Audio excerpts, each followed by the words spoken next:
उसी को देने के लिए मैं यहाँ आपका प्रतीक्षा कर रहा हूँ।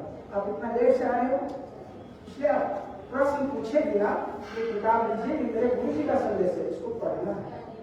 कोई भी किताब को दे देता हूँ, इसको पढ़ करके ये नंबर है, हमको संपर्क कर लेना। चलो जी, बिना डरे बिना हिचके आप काम करें, सब आप ही के लोग इंतजार करें, ठीक है। तो इसलिए क्या है कि लीडर होकर के काम करें, किसी से कोई हमारा कोई गैर है ही नहीं, सब अपने ही है। दुश्मन भी मेरा ही है, वो तो पहले से ही था। ठीक है। तो ये मेरा कहने का है, साधना मार्ग में इतना तो समझ में आ गई कि हमें चलना है, क्या क्या करना है, कुछ किया। हाँ, अब रही बात, एक पॉइंट और भी करूंगा, उसके बाद आपसे क्वेश्चन आंसर, फिर उसके बाद फिर अगले सेशन में भी चालू करेंगे, ठीक है। एक पॉइंट आपको बताना चाह रहा हूँ, बहुत सीरियस पॉइंट है, आप लोग थोड़ा सा ध्यान देकर सुने, क्योंकि एक पॉइंट बहुत छोटा छोटा है लेकिन समझने वाली बात है। एक बार समझ गए ना तो काम जिंदगी भर के लिए काम देगा। बाबा की किताबों में से बहुत मुश्किल से ढूंढ ढूंढ के लाया होता है, बहुत बड़ा काम नहीं है कि ढूंढ ढूंढ के लाया, किताब में तो सब कुछ है ना।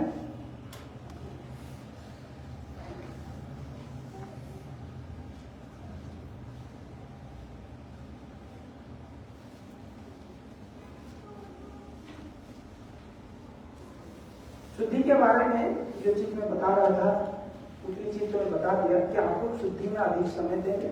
अगर शुद्धि में किसी को अगर कोई किसी तरह का अगर डाउट है या कुछ परेशानी है तो अपने आचार्य श्री से इसको रिवाइज करते हुए उसको क्लैरिफाई करते हैं, ठीक है। इसमें कोई दीदी लोग भी हैं, है ना, आप लोग इसको क्लैरिफाई कर लें तो ज़्यादा अच्छा रहेगा, ठीक। एक चीज मैं बताना चाह रहा हूँ कि बाबा इतना सुंदर लिखा है, और गजब का बाबा लिखते हैं। उसमें लिखते क्या है,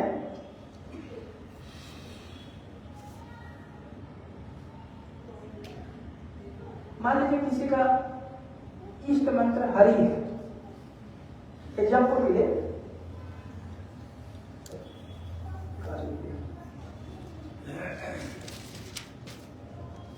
ठीक है, हम भी हरि है, ठीक।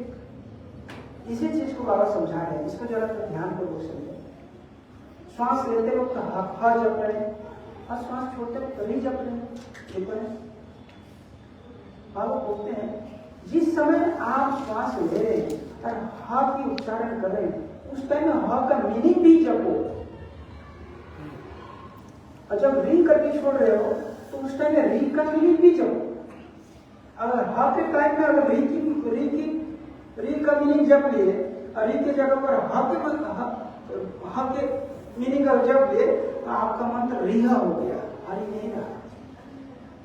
इसीलिए मंत्र जो है ना आपको उल्टा परिणाम देना चालू करेगा,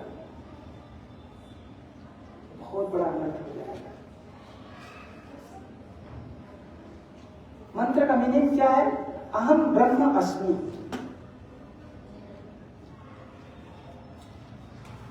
देखो भैया, अहम ब्रह्म अस्मि, मेरा अक्षर उतना अच्छा नहीं है, बहुत सुंदर, बहुत सुंदर प्रिंटेड लेटर, इसको प्रिंटिंग होता है ना।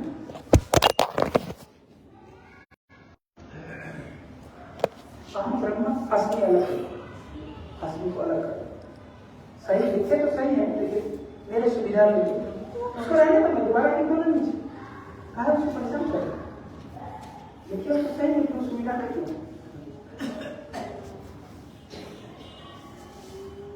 दोबारा लिखने से बोर्ड गुस्सा नहीं करेगा।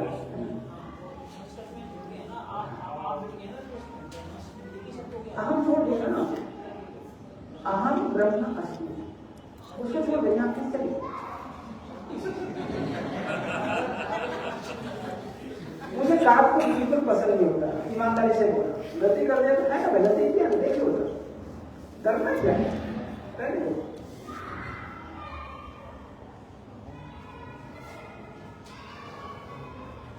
अब हो गया ना। आप ये मंत्र जप रहे, अहम ब्रह्म अस्मि, समझ रहे?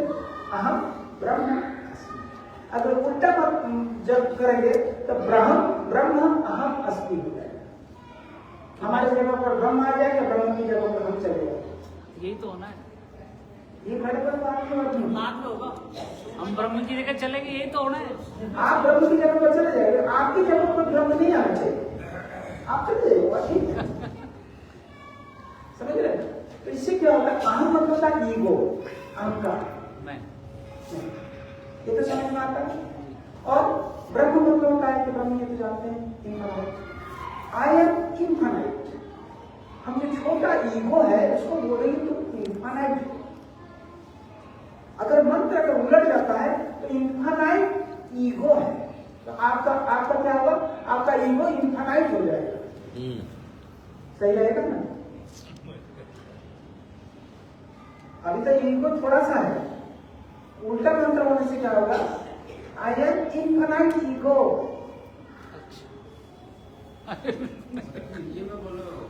अब है हिंदी में समझाओ। अभी आपने हिंदी में बोला था इससे पहले। इनफाइनाइट आनंद, ये है अहम मतलब अहंकार।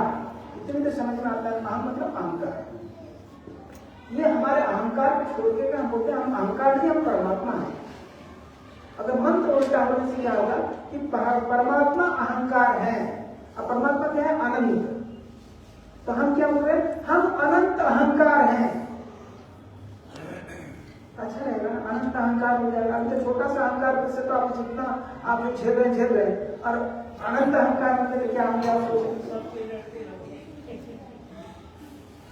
ठीक है, इसलिए बाबा ने इस चीज को पूरा क्लियर लिखे हैं। आप बोले तो मैं उसका पैराग्राफ उठा करके डाल दूंगा, आप पढ़ते रहिए। बाबा का जो चीज है ना, जो बता रहा है उससे बाबा की काम है, इधर उधर का कोई बात नहीं है। इसलिए क्या है कि हमें क्या करना क्या नहीं करना, गुरु ने पूरा एक एक चीज का, एक एक कदम का, ईच एंड एवरी स्टेप हर जगह बाबा का है। मंत्र का विधि जपने के लिए भी बाबा बता रहे हैं कि हम किसको जपेंगे, कैसे जपेंगे। ये चीज क्लियर हो? इसलिए बोलियो मंत्र को हमेशा मैंने कल भी बताया था कि लंबा जप करना, बहुत लंबा जप, स्लो और लंबा मंत्र लीजिए और लंबा मंत्र छोड़िए, ठीक है? और मंत्र जब लंबा ले रहे हैं उसके साथ साथ उसका मीनिंग भी जपते जाइए और छोड़ते वक्त उसका मीनिंग जपते जाइए। इसी को बोलते हैं। इससे क्या होता है? इससे उत्पन्न होता भाव छंद, ठीक है? यह है अस्तित्विक छंद, मतलब यूनिक रिदम, और यह है कॉस्मिक रिदम। कॉस्मिक रिदम को हिंदी में क्या बोलते हैं? कॉस्मिक रिदम, घुमा छंद, अनुछंद, घुमा छंद। दोनों के बीच में कौन है? मंत्र छंद। अब मंत्र के साथ साथ जब आप मीनिंग जपते हैं तब होता है भाव छंद। भाव कि परमात्मा मेरे हैं, मैं परमात्मा हूं। धीरे धीरे वो मंत्र कब गायब हो जाता है वो भी पता नहीं चलता है, अणु छंद कब चला जाता है वो भी पता नहीं चलता है, और भूमा छंद कब चला जाता है वो भी पता नहीं चलता है। रह जाता है सिर्फ भाव छंद। भाव क्या होता है? भाव कोई शब्द नहीं होता है, भाव एक तरंग है, भाव एक स्पंदन है, एहसास है? भाव एक रिलेशन है, अनुभूति। रिलेशन में क्या होते हैं? संबंध। परमात्मा से हमारा संबंध हो जाता है, प्यार हो जाता है। जैसे परमात्मा से जब प्यार होने लगता है, सबसे बड़ा 3 चीज फायदा होता है। परमात्मा से प्यार होने से 3 फायदा होता है। सबसे पहला, कोई चीज खराब नहीं होता, सब चीज अच्छा होता है, जो कुछ हो रहा है बहुत अच्छा होता है। यही होना ही ना, ये बड़ा अच्छा होता है। एक ऐसा स्टेज आ जाता है कि आपको बहुत हर चीज अच्छा लगे, बहुत ही अच्छा लगे, कोई चीज खराब नहीं लगती, ये अवस्था होता है। दूसरा फायदा क्या होता है? कोई प्रश्न मन में नहीं आता है, नो क्वेश्चन एट ऑल। प्रश्नातीत हो जाता है, उसके मन में कोई प्रश्न नहीं। तीसरा फायदा होता है तर्कातीत, कोई तर्क नहीं करेगा। आपने जो कह दिया हाँ यही सही, उसने कह दिया हाँ वही सही, ये भी सही है, ये भी सही, वो भी सही, सब सही। कोई तर्क नहीं करना चाहिए, न तर्क। लास्ट वाला फायदा क्या होता है मालूम है? वो हो जाता है गूंगा, बोलना ही नहीं चाहिए, कुछ भी नहीं बोलना, जैसे लगता है कि उसका बात शक्ति खत्म ही हो गई, कुछ नहीं बोल सकता। क्योंकि ये साधना के एक स्टेज है, आप जानते जाएंगे इतनी चीज बाबा ने दे करके रखा है ना, सोच नहीं सकते। ठीक है, हर जगह में परमात्मा नजर आने लगता है, वो हर जगह दिखाई देंगे, हर चीज में जैसे रहा कि बाबा ने स्वयं आकर के चीज को करते जाना। 10 साल पहले, 12 साल पहले इसमें बढ़ गया है ना, इसमें कितना हो गया मालूम है? 89-93% मात्र। डॉक्टर केपी सिंह बनारस वाले, उन्होंने चेकिंग करके बताया, मेरे जीवन में मैं पहली बार ऐसा आदमी देख रहा हूँ, मेरे 80 साल की जिंदगी में पहली बार ऐसा आदमी देख रहा हूँ कि 90% इसमें आराम से टहल रहा है। आपको तो बेड पर होना चाहिए। क्या होता है दादा इसमें? क्या होता है बताइए ना महाराज, इसलिए आप बताएंगे, कोई जानता है इसके लिए? हाँ कोई पता है, आपको पता ही नहीं चलता घूम रहे इसमें के लिए होता है कोई बीमारी, हमको तो ये भी समझ नहीं आता, उन्होंने कह दिया हमने सुन लिया। क्यों? तो उन्होंने कहा कि ठंडा की प्रकोप और श्वास का अवरोध होने का सिम्टम आता है। तो उन्होंने कहा कि आप ठंडा से बचिएगा, ठंडा खाना, ठंडा पानी और ठंडा हवा से बचिएगा, है ना। तो परमात्मा ने ऐसा चक्कर चलाया कि लेकर के बर्फ में कोटिंग कर दिया। 10 साल से मस्त हूँ बर्फ में। ठंडी से बचना है, ठंडी से पूरा बच कर है। डॉक्टर अच्छा मिला आपको। अभी तक 12 साल में तो कोई परेशानी आया नहीं, और आगे का आने का चांसेस भी बहुत कम है।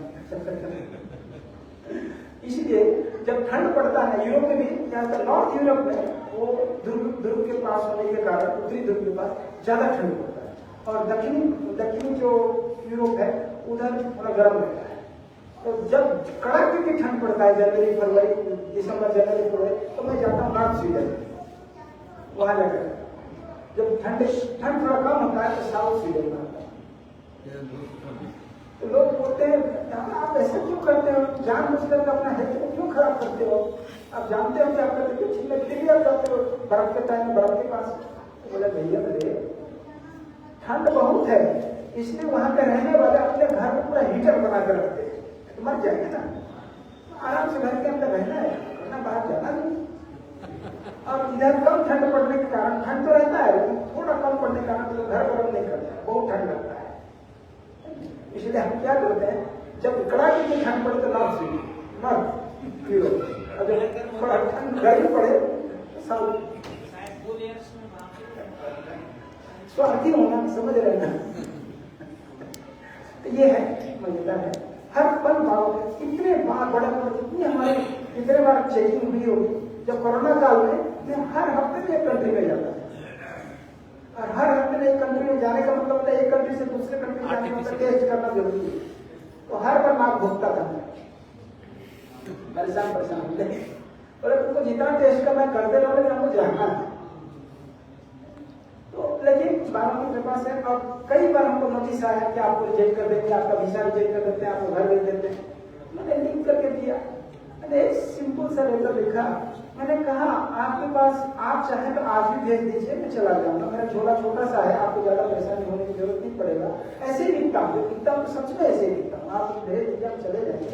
लेकिन हमारे काम के द्वारा जितने आपके लोगों को बेनिफिट हो रहा है वो लोग निराश मायूस हो जाएंगे, इसलिए इस बात को आप ध्यान में रखेंगे तो अच्छा रहेगा।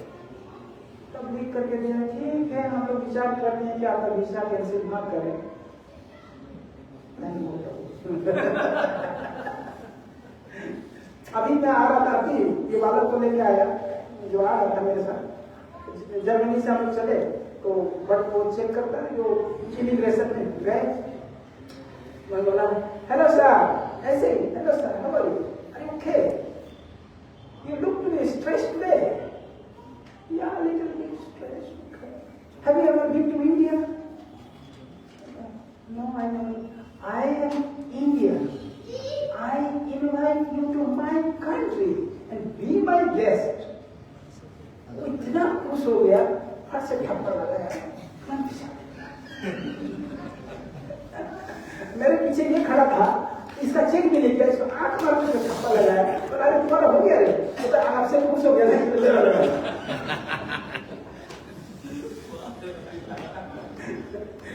अभी नहीं है तो उसको रहता था, अभी खुद बताता हूँ, तो चला गया है, तो बैठा था। मैं कह रहा हूँ इतना लोगों के साथ दिल खोल के मिलिए, तो बड़े प्रेम से बात कीजिए, सब आपके हैं, कोई आपका दुश्मन नहीं है, कोई भी नहीं। अभी तक तो कोई मिला नहीं, आगे मिलेगा तो आपको बताऊंगा। ठीक है ना, बहुत आनंद, सब जगह में लोग आपका इंतजार कर रहे हैं, किसी से भी बात कीजिए। एक बार क्या हुआ, मैं ट्रेन में बर्फ ट्रेन में चढ़ गया, अब 3 मिनट पहले एक गाड़ी आई, मैं सोचा यही मेरी गाड़ी है, मैं चढ़ गया उसमें और किसी और से बात करता था, करते करते मैं सोचा 3 मिनट पहले शायद मेरी ही गाड़ी होगी, 3 मिनट में बात मिलेगी। अब जैसे ही चढ़ा खुल गए, 3 मिनट बाद दूसरी गाड़ी थी वो, अब मैं तो गलत गाड़ी में चढ़ गया, जाकर मेरा सीट नंबर देखा, बैठ गया, खाली था, बैठ भी गया, फिर ट्रेन नंबर दूसरा दिखा रहा है, सही है कि नहीं है। फिर बगल वाला पैसेंजर को पूछा, भैया ये सही गाड़ी है ना, नहीं, दिस इज रॉन्ग ट्रेन, तो मैं क्या करूँ, तो बोले अगले स्टेशन उतर करके आपको चेंज करना पड़ेगा। मैं सोच रहा था बड़ा लंबा फाइन ठोकेगा, तो भाई जर्मन है, ये छोड़ने वाला है, फाइन ठोकेगा लोग कस के। तो इतने बात कर रहे थे कि वो कंट्रोलर आ गया, जो टीटी जिसको बोलते हैं, एक लेडी मोटी सी थी आगे, hello madam, I am board into the wrong train, ऐसे करके show me your ticket, yes, you are in the wrong train. What should I do? You get down in the next station, go to the information center. Do you understand? मैं सोच रहा था sir यहाँ पे इसे छोड़ दिया, information में आपको ठोकेगा, कहीं भी वो ठोक देता है ना, हम लोग उसी का जैसे उतरा, अभी इंफॉर्मेशन मिल नहीं रहा मेरे को, कहाँ है, एक आदमी बैठा था, उसको मैं जाकर बोला अरे भाई तू जानता है जब वो इंफॉर्मेशन सेंटर जाना है, मेरा ऐसा ऐसा प्रॉब्लम है, वो मेरे साथ चला, वो अपना ट्रेन छोड़ दिया, बोले चलिए आपके साथ ले चलिए, वो लेके आया, इंफॉर्मेशन सेंटर में लेके गया और सारा कहानी में जो बताया था वो खूब उसको सुनाया। वो बोला कि हमारा टिकट लेकर के नया टिकट बनवा करके ठप्पा लगवा करके दे के, बोले 4 मिनट की अपनी गाड़ी आ रही, 4 नंबर पर चले जाइए, नो फाइन, हमको ट्रेन तक छोड़ देंगे, तब वो अपना ट्रेन पकड़ेगा।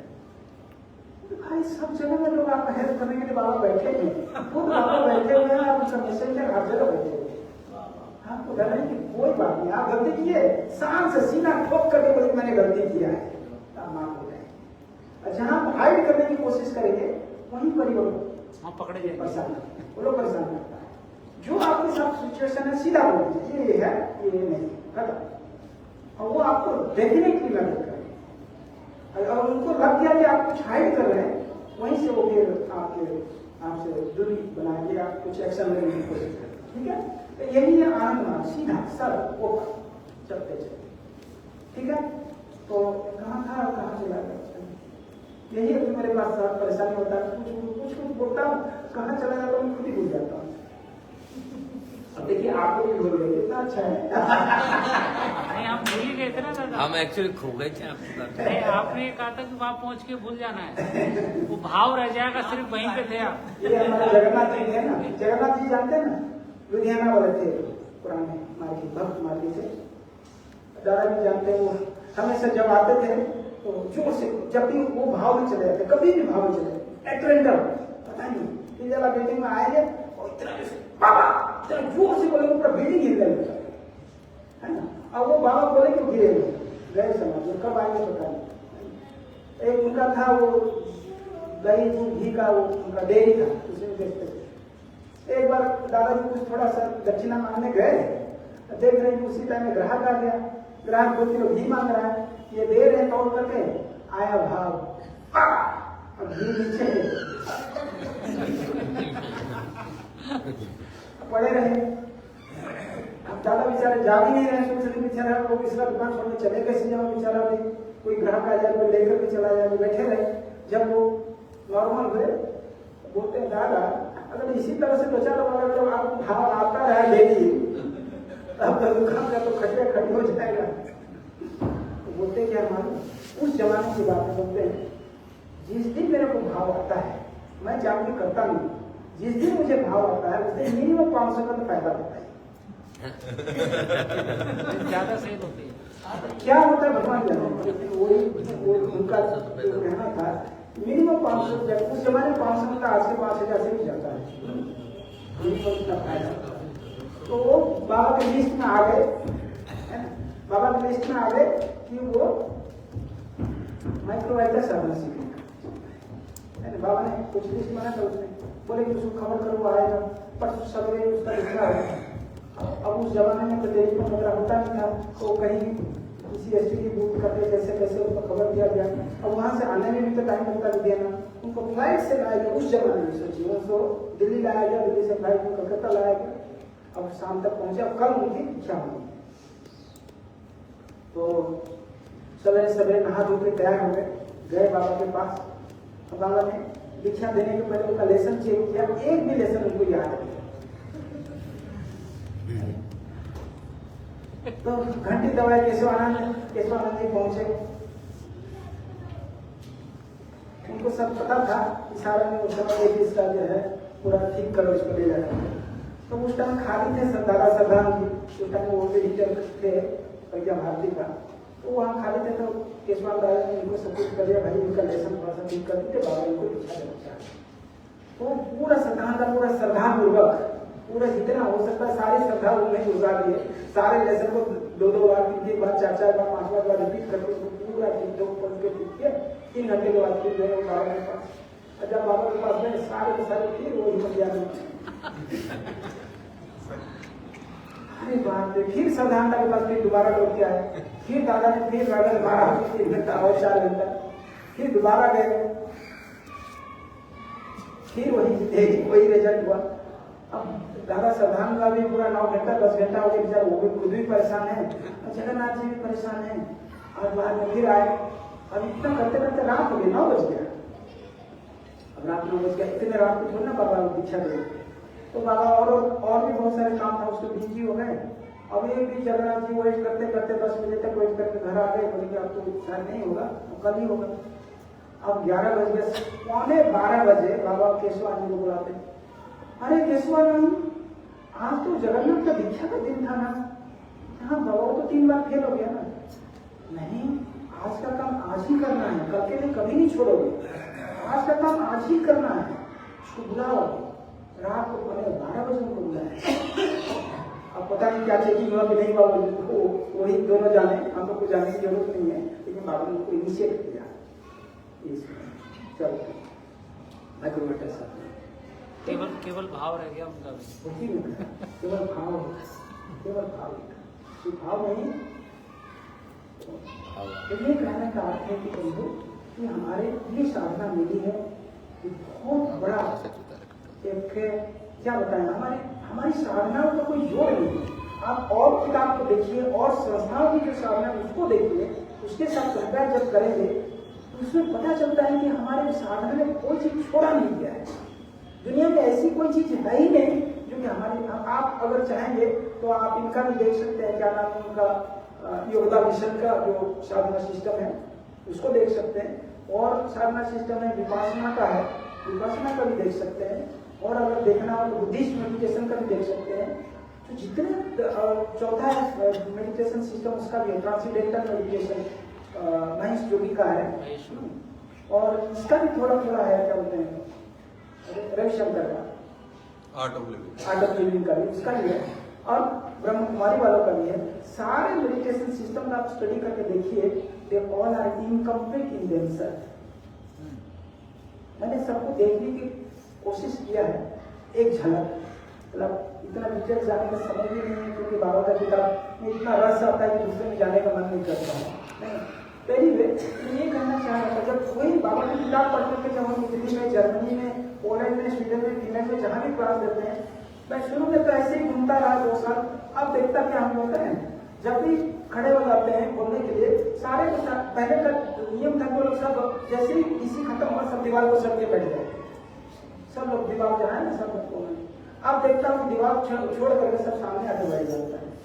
अरे भाई ये क्या बात है, नहीं दादा आप खड़े हो गए ना, बस काफी है, हमको कुछ नहीं चाहिए, तो सुनने दीजिए। अच्छा भाई, अब पिछले बार मैंने अभी फ्रांस को एक ऑनलाइन सेमिनार दे रहा था, फ्रांस में 18 लोग थे, तो कुछ दादा दादी लोग भी थे और बाकी माली लोग थे वहाँ के। तो उन्होंने कहा कि बाबा एंड आनंद मार्ग इसी पर बोलना है। तो बाबा और आनंद मार्ग वाले क्या बोले, उसके लिए कुछ बोलना बचा ही नहीं है। तो हम बोले कि बाबा के कंट्रीब्यूशन के बारे में थोड़ा सा बोल देते हैं। तो बाबा का कंट्रीब्यूशन तो एक्सटर्नल कंट्रीब्यूशन तो सबके पास है, देखा हुआ है। माइक्रोवाइटर सब कोई जानता है, प्राउड जानता ही है, ब्रह्मा जानता ही है, नियमन जानता ही है, ये सारी चीज तो उनके पास है ही है। अब बड़े बड़े विद्वान भी लोग हैं, हम लोग को समझाने, बुद्धू लोग उनका समझाने में नहीं आएगा। मैंने कहा कि देखो बाबा ने जो पर्सनल कंट्रीब्यूशन दिए हैं उस पर मैं थोड़ा सा बोलना चाहता हूँ। तो मैंने बताया पर्सनल कंटेंट दिए हैं, ठीक है, उसके बाद ग्रुप कंटेंट दिए हैं, ठीक है, उसके बाद गार्डन कंटेंट दिए हैं, उसके बाद फैमिली कंटेंट दिए हैं। तो कई तरह का कंटेंट सब मैंने निकाल करके मैंने एक एक करके बोलना चाहता हूँ। उनको इतना अच्छा लगा। Next time whenever you will speak, just you have to tell the date, nothing more. They are ready to record everything. तो लोग मन में एक जिज्ञासा जब चुकी है, मैंने उसी चीज को और भी थोड़ा सा मैं बोला, ये फर्स्ट पार्ट है, सेकंड पार्ट और थर्ड पार्ट भी बताऊंगा आपको इसको, इंडिविजुअल चर्चा। बाकी जो सोसाइटी के लिए बाबा ने जो दिया उसका अलग पार्ट है ना, तो उसमें इंटरेस्ट दे रहे, काफी इंटरेस्ट दे रहे, मतलब ये बहुत मजबूत दे रहा है हम लोग को, हमें साधना मदद मिल रहा है। तो यही चीज ये चल रहा है। यहीं पर मैं छोटा सा ब्रेक दे रहा हूँ, आपका अगर कोई प्रश्न हो उसको ले लें, उसके बाद से आगे